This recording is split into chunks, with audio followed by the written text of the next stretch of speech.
Hey everyone, welcome to my channel. मैं निशिता अग्रवाल। आज हम क्लास 10th का इंग्लिश का फर्स्ट पोएम पढ़ेंगे, dust of snow.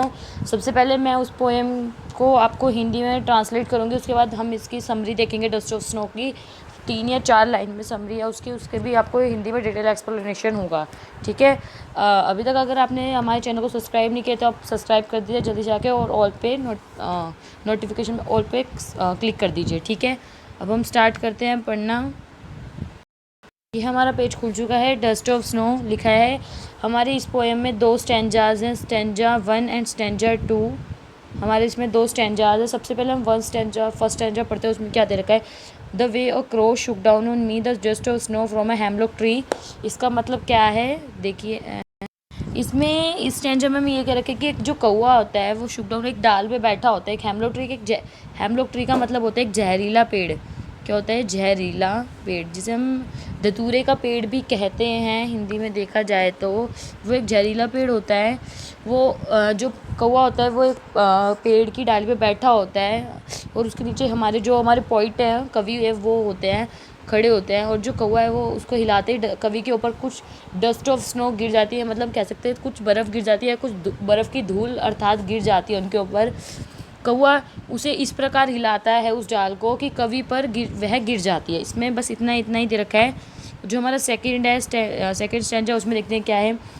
Has given my heart a change of mood and save some part of a day I had rued. इसमें second stanza में कहा गया है, कवि कहते हैं कि वह कार्यकलाप उसकी शीतवृत्ति में परिवर्तन ला लेता है। मतलब कवि का मूड उसे जो डस्ट ऑफ स्नो गिरने से पहले कुछ और था, उसका मूड थोड़ा अजीब सा था, बट जैसे ही उसके ऊपर स्नो गिरती है उसका मूड बिल्कुल चेंज हो जाता है। वो बहुत खुश हो जाता है, उसका मूड बदल जाता है, उसका मूड बिल्कुल बदल जाता है। उसमें फिर आगे क्या रखा है, वह अपने जो उसका बाकी का दिन बचा होता है वह उसे बचा लेता है, क्योंकि अगर उसका मूड ख़राब रहता, अगर वो सैड रहता तो उसका बाकी का मूड भी क्या जाता है, बेकार जाता। बट अब उसका मूड हैप्पी है तो उसका जो बाकी का भी दिन है वो कितना जाएगा, वो क्या जाएगा, हैप्पी ही जाएगा। अब हम इसकी एक छोटी सी समरी है 2 या 3 लाइन की, वो देख लेते हैं। आइए अब हम स्टार्ट करते हैं। समरी को देखने से पहले हमारे इस चैप्टर्स में ग्लोसरीज में आपको 2 दे रखे हैं। हेमलॉक ट्री क्या होता है? Poisonous plants tree with a small white flower. देखो मैंने आपको बताया ना, हेमलॉक ट्री क्या होता है? पॉइजनस ट्री होता है। पॉइजन मतलब जहरीला पेड़ होता है, उसके अंदर छोटे छोटे वाइट फ्लावर्स होते हैं। और रूट क्या होता है? Held in regard. ठीक है। अब हम चलते हैं समरी पे अपनी। हमारी डस्ट ऑफ स्नो की समरी है। इसमें पहले हम इंग्लिश में पढ़ते हैं, उसके बाद मैं आपको हिंदी में ट्रांसलेट करूँगी। The poet was a feeling very low and depressed that day. इसमें पोइट कहते हैं कि कवि उस दिन बहुत हल्का और निराशाजनक महसूस कर रहा था। मतलब कवि उस दिन बहुत सैड थे। He came out in a nature. वह प्राकृतिक में बाहर आया।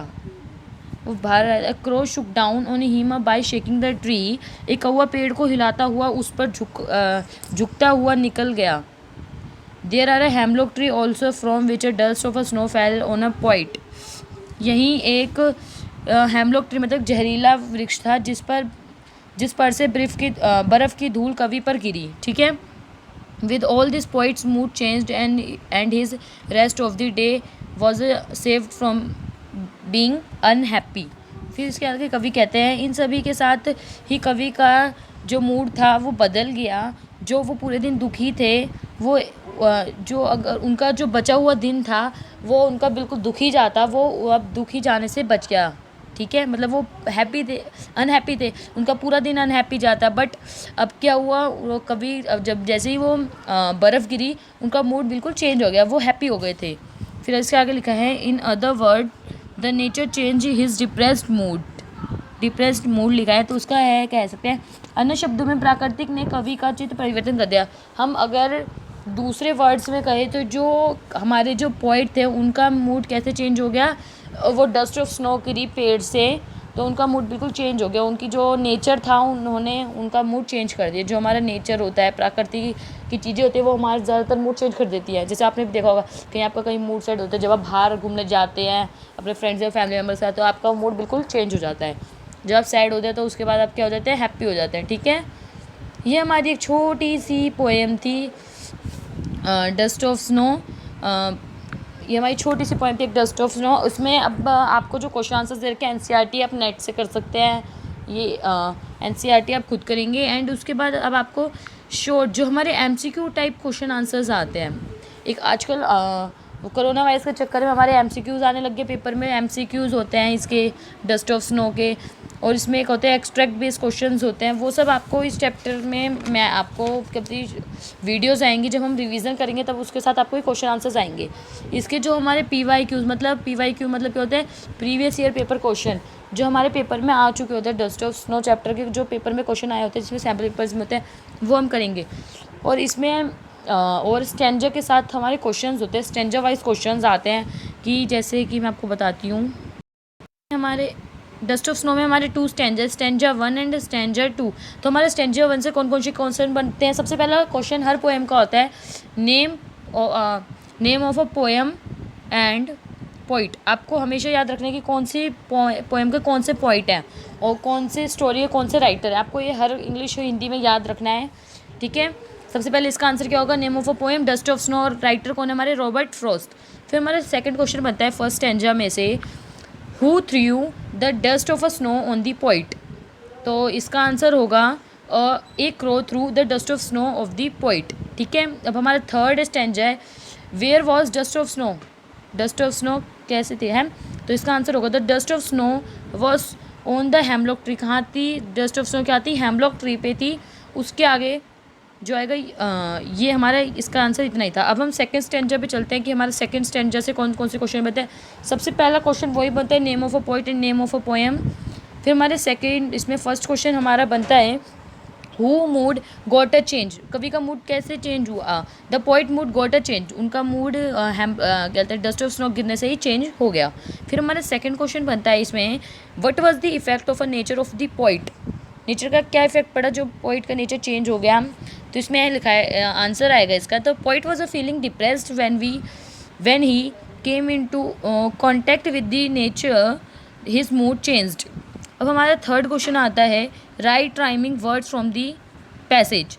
इस पैसेज में हमें राइमिंग वर्ड्स ढूंढने, तो आपको पता होगा राइमिंग वर्ड्स क्या होते हैं। नहीं पता तो मैं आपको बताती हूँ। जो राइमिंग वर्ड्स वो होते हैं जो हमारे सेम सेम होते हैं, जैसे कि हर्ट और मूड सेम है, नहीं है, हर्ट पार्ट सेम है ना, मूड रूड सेम है ना।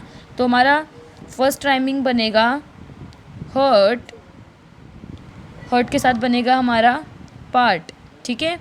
अब हमारा है मूड, सेकंड है हमारा इसमें, मूड के साथ बनेगा रूड, सॉरी RUED था, हाँ रूड। अब हम फर्स्ट में देखते हैं हमारे फर्स्ट में कौन से राइमिंग स्कीम बन रहे हैं। पहला बन रहा है हमारा क्रो, ये वाला और ये वाला स्नो, ठीक है। फिर इसके बाद बनता है ट्री मी, ट्री मी। अब वैसे मी तो बन नहीं रहा, सेंस नहीं है, ट्री बन रहा है, तो इसका ओनली इसमें ट्री है, तो हमारे एक ही इसमें राइमिंग स्कीम बनेगा क्रो स्नो, ठीक है। अभी हमारे यहाँ पे चैप्टर हमारे ख़त्म होते हैं, मतलब पोएम हमारी ख़त्म होती है। अब हम पोएम सेकंड जो हमारी है फायर एंड आइस, वो हम नेक्स्ट वीडियो में देखेंगे। अगर आपको ये वीडियो अच्छी लगी तो प्लीज़ आप इसे लाइक एंड सब्सक्राइब कीजिए, एंड इस वीडियो को शेयर कीजिए अपने फ्रेंड्स को। और आपके बोर्ड के एग्ज़ाम है तो हमें 90+ तो लाने हैं, एंड अगर हम अभी से प्रिपरेशन करेंगे तब हम जाके बोर्ड तक हम बिल्कुल तैयार हो सकेंगे बोर्ड पेपर देने के लिए, क्योंकि हम फर्स्ट टाइम बोर्ड के पेपर दे रहे हैं। ओके, तो thank you watching this video and bye guys.